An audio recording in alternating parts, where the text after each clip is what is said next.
Hi everyone. So today I'd like to speak on the topic of child sexual abuse.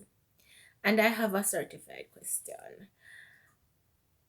When is it appropriate? What age is it appropriate to tell a child about child sexual abuse or to inform a child about the concept of child sexual abuse and to tell the child what to do in the instance that he or she may be abused.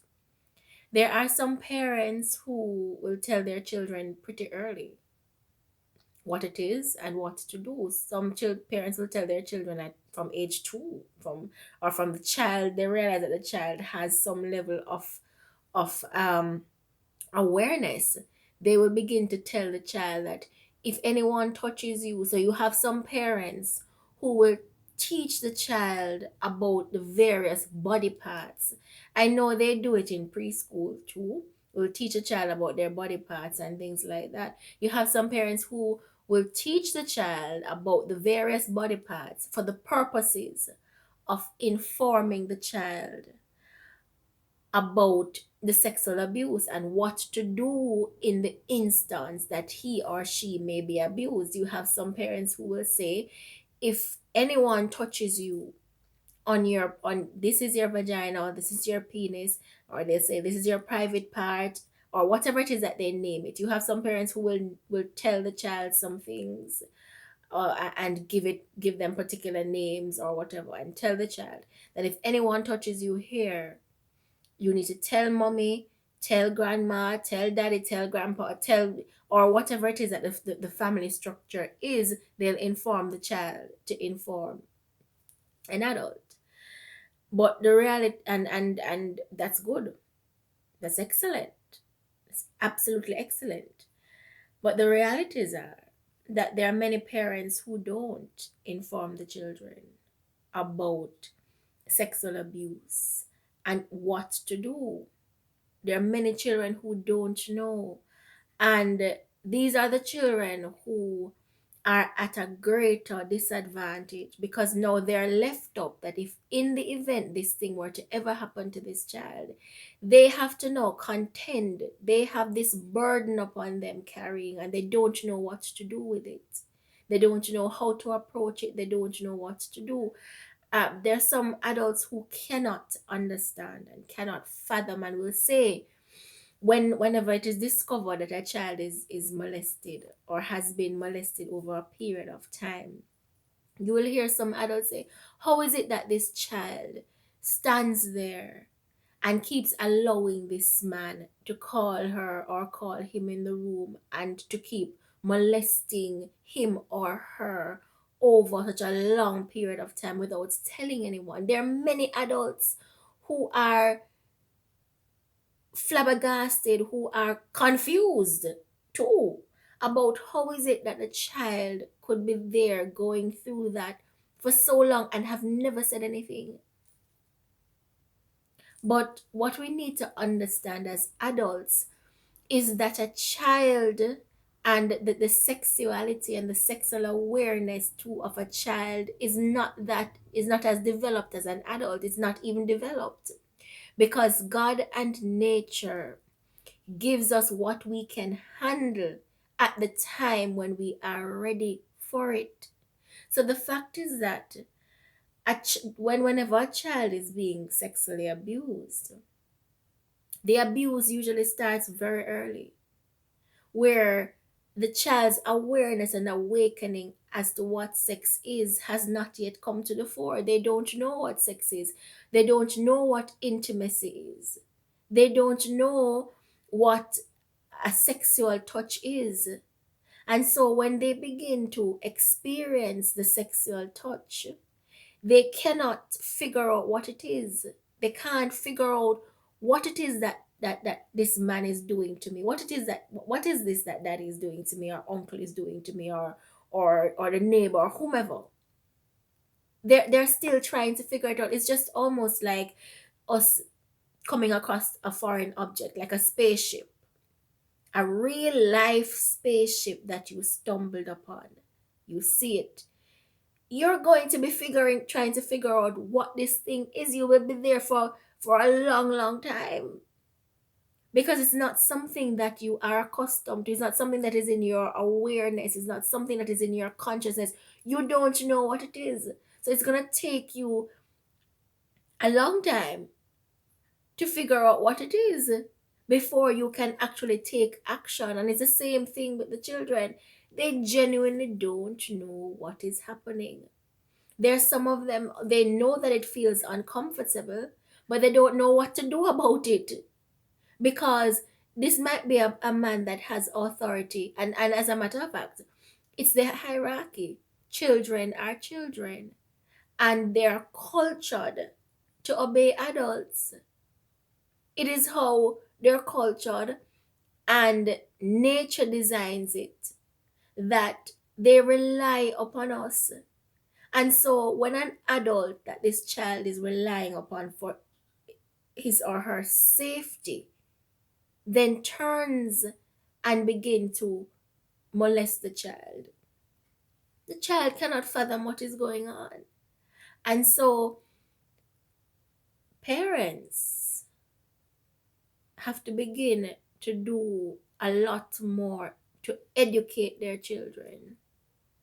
Don't take it for granted or believe that, you know what, it's too soon or I shouldn't be talking to the child about this. But the fact and the reality is that there are predators out there who are relying upon your inability to explain to the child, who are relying on your omission not to tell the child or not to inform the child because they know that the child is in a state of weakness. They wouldn't do it. They would not do it if they thought that this child would, one, tell on them. They wouldn't do it. They wouldn't do it if they knew that this child knew what to do in the event that it is being done to them. They know that the child is innocent and the child doesn't know that it is their innocence that they're tampering with. And so at this point, we have to get to the stage where we have to inform the children. Now, there are many parents who also need to inform their children about sexual grooming because yes, usually we reach to the stage of the abuse, and it's when it gets to the abuse that, one, if the child is aware enough and is properly educated as to what to do and inform us, but the child needs to know too when they're being sexually abused before it gets to when they're being sexually groomed before it gets to the sexual abuse. And of course, you don't have to give the child a grand concept of sexual grooming to say that you'll be sex because concepts and things, but inform the child. Tell the children are excellent when it comes down to stories. They can see it, and you can inform the child that there are men who will keep giving you sweets. There are men who will call children and give them sweets and give them things and treat them special in a special way, or keep calling them in a room where he is alone on the bed, keep putting them in their laps. And the first time when he puts the child in the lap might not do anything to the child at first time because he's warming up the child to the idea before he begins to touch the child.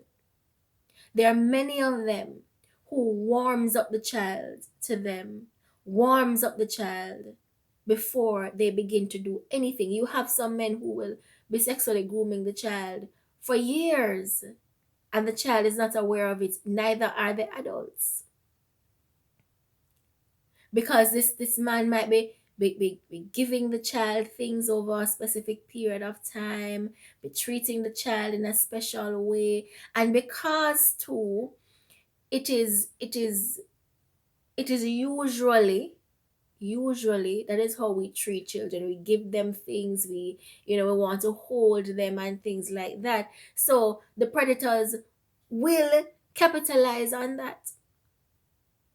They'll capitalize on that because it's kind of difficult to discern when someone is being a predator, when someone is attempting to sexually groom your child. But you know what? Paying keen attention is important, and also making the child aware of these things, because oftentimes they will slip up with the child. They will do little things with the child that they might not do in your presence. And so you have to inform the child about sexual grooming so that the child can become alert. Why is grandpa always calling me in the room? Why is grandpa always rubbing me down like this? And I feel, and one of the things too that parents have to tell their children is that if this person makes you feel uncomfortable at any point in time, do not be alone around that person. If that person calls you, you don't have an obligation to go. It is better to be wrong than to be right. And because you feel that there's an obligation, because it's grandpa, because it's daddy, because it's mommy's friend, because it's a neighbor, it's auntie's friend, you feel an obligation to go. You don't have an obligation to go. Auntie's friend is auntie's friend. Grandpa is grandpa. You have a responsibility to yourself. And these are the things that we have to teach the children. Because at the end of the day, they have to know how to protect themselves. And you know what? As women, we have to play a greater role in protecting our children. And that's just a plain and brutal truth. We have to do more in protecting our children. It cannot be just okay to just be sending the child over the neighbor's house to ask the neighbors for things. You want some sugar? You send the child for the sugar. You want bread? You send the child for the bread from the man. If you want the sugar, go for the sugar. You want the bread? Go for the bread. Don't keep sending the child for the things that you want. Don't. Don't keep leaving your child in the care of men. Don't, because as you can see, even fathers are molesting children. Even fathers are having sex with their children. So, you know, the scripture tells us that the hearts of men have become so wicked that you dare not trust your own. It's difficult to even trust your own. And as you can see, our very own are the ones who are destroying our children. And sometimes, which is most unfortunate and sad, because sometimes a mother cannot do as much as she would want to because of her circumstances. Majority of the workforce that we have, the labor force, there are women, and women who are heads of their households. And we have to wake up to that reality as employers, and two, as workers, because at the end of the day, when mother is at work, she doesn't have that support to take care of her child.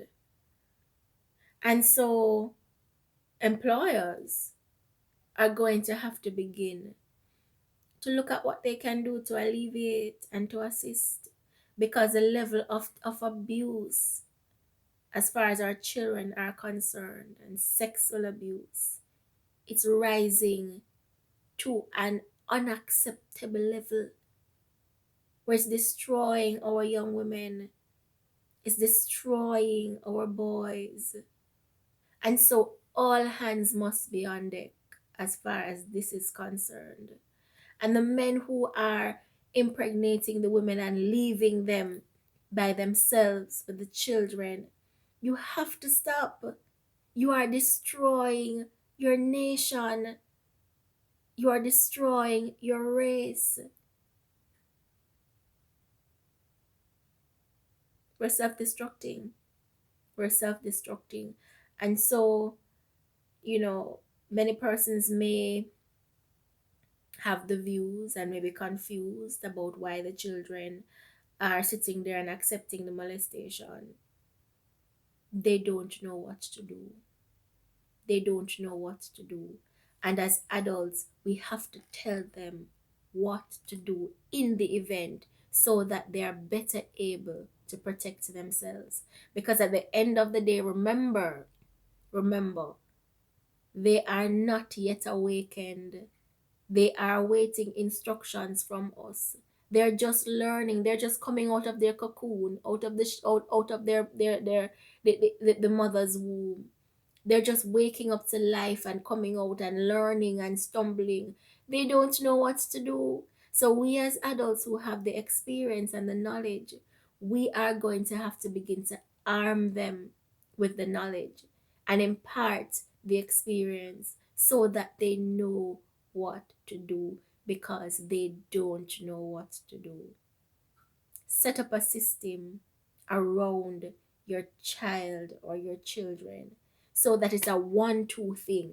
The second it happens, or the second they, their signal begins to tingle, that something doesn't feel right, how this man keeps calling me and the way he looks at me, or the way he gives me the things when he's giving me the things, or the way I feel when he touches me, or the way I feel when he calls me in the room even though he hasn't done anything yet, but the way she feels when he calls her in the room, or the way this little boy feels when he's called in a room, or when this man puts him on his lap or puts her on his lap. We have to begin to do a lot more with our children, because it's rough out there and they're confused. They don't know what to do.